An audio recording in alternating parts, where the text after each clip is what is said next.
10 บาทเนี่ยเอาอันนั้นน่ะเอาอันนั้นจากนั้นเจ๊บัวบานก็จะรินรินด้วยให้คุณยายแล้วก็ชอบอันนั้นเจ๊บัวบานแล้วก็ชอบรินนั่นคุณยายชอบนั้นเจ๊บัวบานก็จะนั้นอันนั้นละของยายคืออะไรเชิญมาไวๆรีบมารับประทานอันนี้เอาดิงน้องก็อาบน้ำไปดันงุ้มบะหอยมาดูนี่แม่เนี่ยจะไปแนบผัวข่อยได้นะผัวข่อยส่งของอ่ะนะ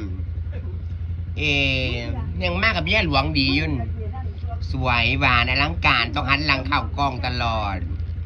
ไว้หนามาเนี่ยเฮือผู้เบาอยากเห็นน่ะนะนี่มันหันตะปินตะดากใส่ผู้เบาซะเขาเป็นดาราได้ง่ายเขาต้องเผยโฉมหน้าได้ง่ายกระชับว่าปากว่าตีแต่ก่อนค่ำก็ได้บ้าถากโกงสุดท้ายแบบว่าแน่นอน